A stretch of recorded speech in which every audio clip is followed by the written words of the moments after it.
Voyons comment cet outil peut m'apprendre à compter.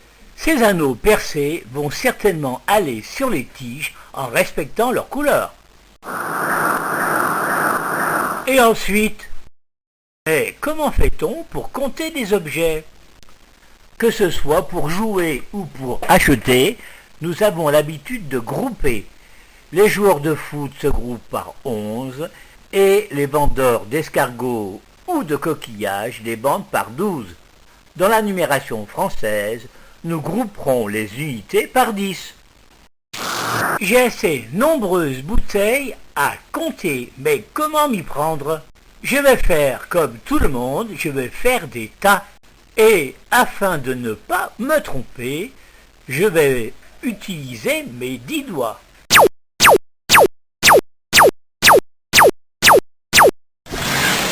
Je sais ainsi que dans ce tas, il y a 10 bouteilles.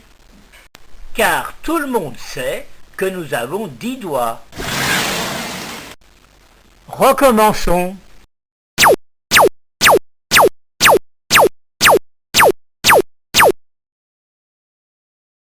Toutes ces bouteilles à compter. Facile, faisons plein de tas de 10.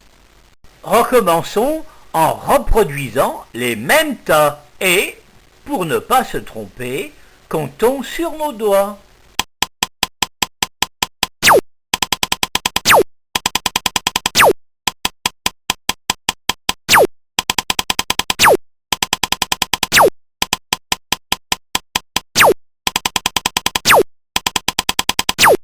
Tiens, il y a des bouteilles en trop. Mais si je groupais par 10 ces paquets,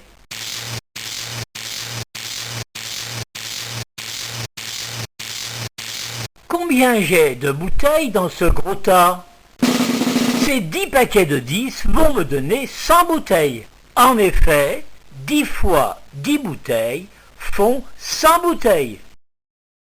Ça sera donc une centaine. J'arrive facilement à la centaine sans compter les bouteilles une à une. Et ce paquet de 10 sera la dizaine. Et ces bouteilles qui sont seules seront les 4 unités. Et si je compte une centaine plus une dizaine plus 4 unités, combien ça fait? 114. Pour compter, je prends les bouteilles une à une, mais attention, je dois m'arrêter à 10. Tout le monde sait dire 1, 2, 3, 4, 5, 6, 7, 8, 9, 10. Mais encore faut-il savoir ce que cela veut dire. C'est en effet une jolie mélodie que l'on aime répéter sans rien comprendre. Quand je prends une bouteille, je dis 1 et j'écris 1. Et j'accompagne le nom d'un signe appelé chiffre. Et voici les chiffres que nous disposons qui seront sous forme de jetons dans le boulet compteur Abax. Par sa forme, le chiffre 1 annonce une seule unité. Et si j'ajoute une autre bouteille, le paquet se dit 2. Car 1 plus 1 font 2. Maintenant je sais, je vais dire 3. À chaque fois que j'ajoute une bouteille, je serai obligé de changer le nom et le chiffre. Je sais qu'après 3, il y a 4. Et voici 5. Et voici 6. Et 6 plus 1 font 7. Plus 1, 8. 8 plus 1, 9. Et comme nous arrivons à 10, j'ajoute la dernière bouteille. Et comment écrire 10 avec les chiffres? Comme le chiffre 10 n'existe pas, j'indiquerai par un 1 le paquet fait à l'aide des unités indiquées par un 0. Ainsi, les bouteilles s'assemblent petit à petit pour arriver à la dizaine. Voici les anneaux bleus à utiliser. Ils sont au nombre de 10. Mais on pourra les réutiliser autant de fois qu'il le faudra. Les anneaux bleus compteront les unités une à une de 1 à 9 jusqu'à leur groupement par 10. Ainsi que 10 anneaux rouges, les anneaux rouges compteront les unités groupées par 10. Et 10 anneaux verts. Les anneaux verts compteront les unités groupées par 100. Donc les anneaux bleus prendront place sur leur tige, la remplissant complètement, formant ainsi des piles croissantes nommées à l'aide de chiffres et de lettres. Puis, ça sera le tour des anneaux rouges. Et enfin les anneaux verts. Maintenant, comme il faut commencer par les anneaux bleus, on va les introduire un à un sur leur tige. Comptons par exemple les bouteilles à l'aide des 10 anneaux bleus.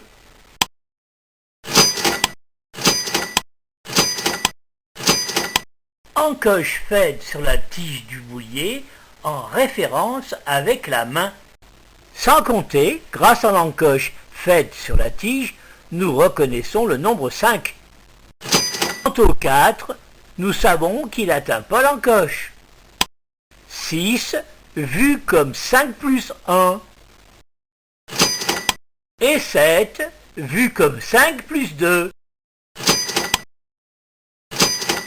Ce sont les 9 anneaux qui touchent le bout de la tige, nous permettant ainsi de repérer le nombre 8 comme atteignant presque le bout de la tige. Les piles des anneaux bleus représentant les nombres de 1 à 9 défilent sur la tige. Grâce au repère du boulier, nous pouvons facilement identifier chaque nombre. Seul le nombre 10, constitué par l'ensemble des anneaux bleus de la base, ne tient pas sur le boulier compteur à Bax. Contrairement aux bouteilles qui sont en vrac, les anneaux forment des piles de plus en plus hautes et facilement reconnaissables. La tige bleue étant pleine, les 10 anneaux bleus de la base ont rempli leur rôle. Je rassemble alors les 10 anneaux bleus hors du boulier dans un sachet, le sachet échangeur.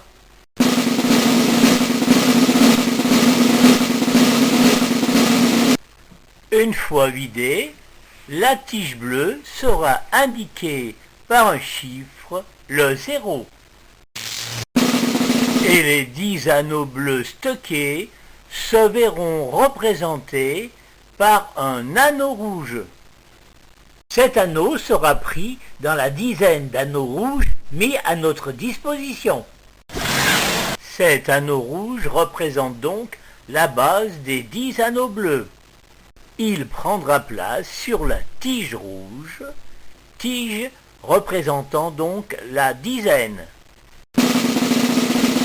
Cet anneau de la dizaine sera lui aussi représenté par un 1, mais placé sous la tige rouge.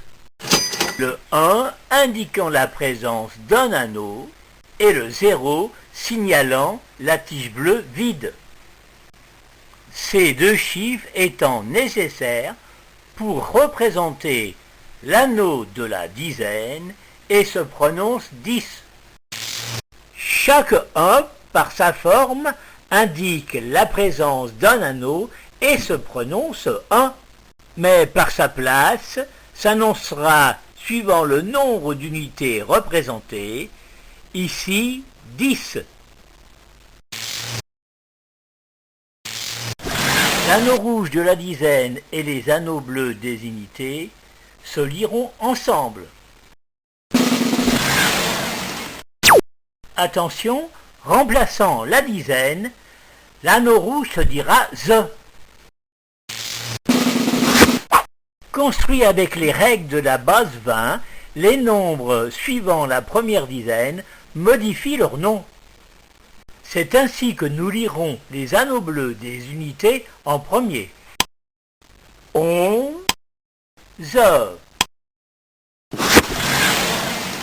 12, et ainsi de suite.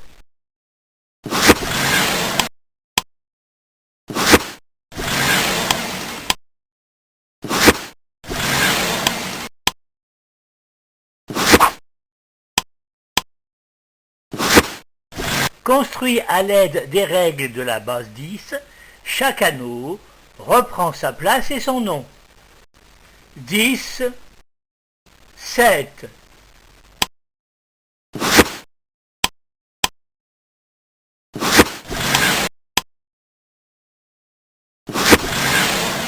La tige bleue pleine sera vidée pour un échange contre un deuxième anneau rouge de la dizaine.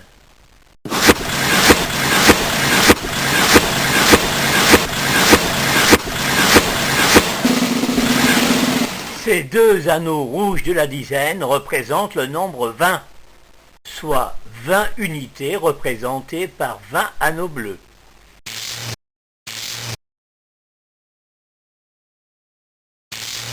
Nous savons maintenant que le va-et-vient de la base 10 des unités entraîne l'apparition d'une unité de la dizaine, représentant les unités à compter groupées par 10. 10, 20, 30, 40, première syllabe annonçant le nombre d'unités et finale annonçant le mot dizaine. 50, 60, 70, mais nous préférons grouper ces 7 dizaines en deux paquets, un paquet de 60 unités, comme dans les 60 minutes du Nord, et un paquet de 10 unités. 60 plus 10, 70 par addition. Base 60 mesurant les minutes, les secondes, les grades et les degrés. Octante, octante que nous retrouvons en Suisse ou en Belgique. Mais plus couramment 80, les 8 dizaines étant partagées en 4 paquets de 20 unités, faisant référence à la base 20, dont nous avons entrevu l'emploi avec les nombres de 11 à 16. 20, 20, 20, 20, soit en base 20, 4 fois 20 à l'aide de la multiplication. 90, mais plutôt considéré comme un paquet de 80 unités, la dizaine suivante s'ajoutera par addition à 80 pour faire 90. Le dixième anneau rouge de la dizaine ne tenant pas sur la tige rouge, tous les anneaux seront enlevés pour être échangés. Cet échange se fera contre un anneau vert représentant 100 unités. C'est l'anneau de la centaine.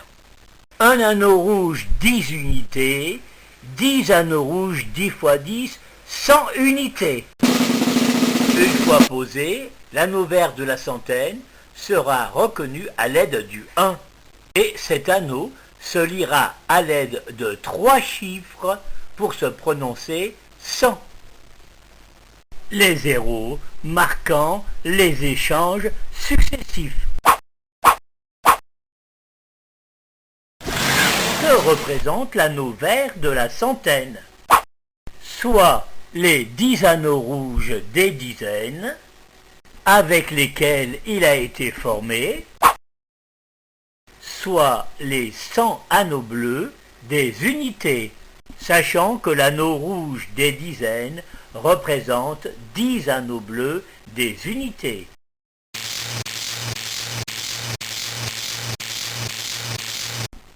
Cent. L'anneau vert de la centaine représente les unités à compter groupées par 100. Voyons maintenant rapidement la ronde des anneaux pour arriver à la centaine.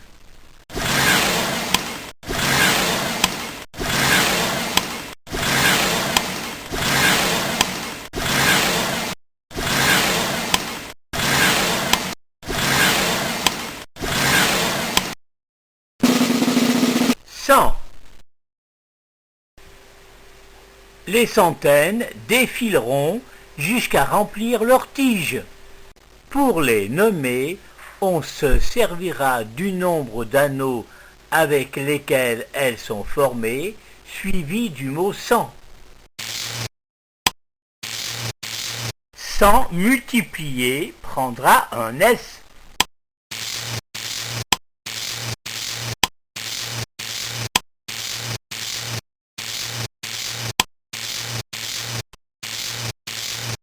Pas de place, pas de chiffre pour ce dernier anneau de la centaine. 1000. Les 10 anneaux verts des centaines iront dans le sachet pour un échange contre un anneau les représentant, l'anneau bleu des 1000.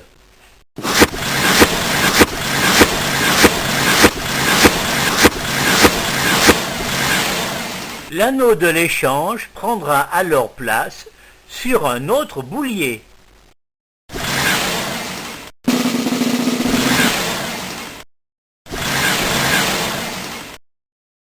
Ce nouveau boulier représente les unités de 1000 qui seront rassemblées par 10 et par 100. Ce boulier représentant les unités de 1000 fonctionnera de la même façon que le premier. Comment représenter sur le boulier un nombre écrit en lettres, soit le nombre 368? Nous commençons par représenter les centaines. 303 centaines. Les piles faites nous indiquent les chiffres à poser.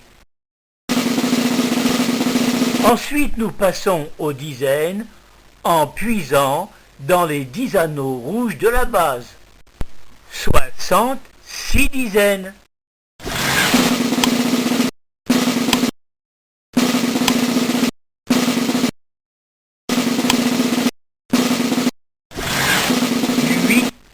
Huit unités.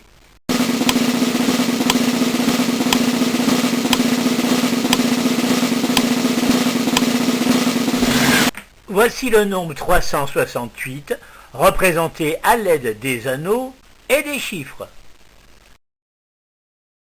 Savoir écrire un nombre sur le boulier à l'aide de ces chiffres, soit le nombre 198. Afin d'écrire correctement un nombre avec ces chiffres, nous les plaçons dans 3 ordres différents. Un ordre représente soit les unités, soit les dizaines, soit les centaines. Et nous commencerons toujours par l'ordre le plus élevé.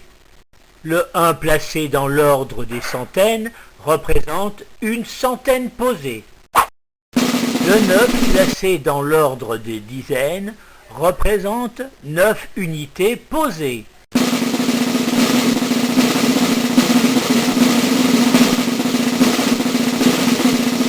« 80, 10. Quant au dernier chiffre, il indique le nombre d'unités, 8.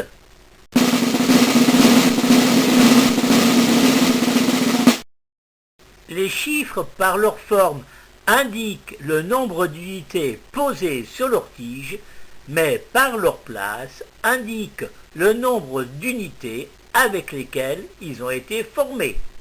Le 1 par sa forme indique une unité de la centaine, mais par sa place se prononce 100.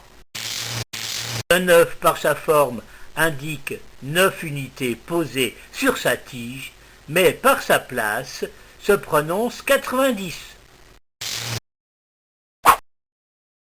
Le 8 par sa forme indique 8 unités présentes, mais par sa place se prononce 8, soit 198 unités. Voyons maintenant comment le boulier compteur Abax intègre la technique de la numération française dans sa conception. Les anneaux bleus servent à grouper les unités à compter par paquet de 1 à 9. L'échange ne peut se faire que contre un autre anneau bleu des unités. Cette tige représente l'ordre des unités simples. La tige rouge reçoit les anneaux des dizaines, ne pouvant s'échanger qu'entre eux, ou contre 10 anneaux bleus des unités. C'est la tige de l'ordre des dizaines. La tige verte reçoit les anneaux des centaines, ne pouvant s'échanger qu'entre eux, ou contre 10 anneaux rouges des dizaines, ou contre 100 anneaux bleus des unités, d'où le nom de centaine.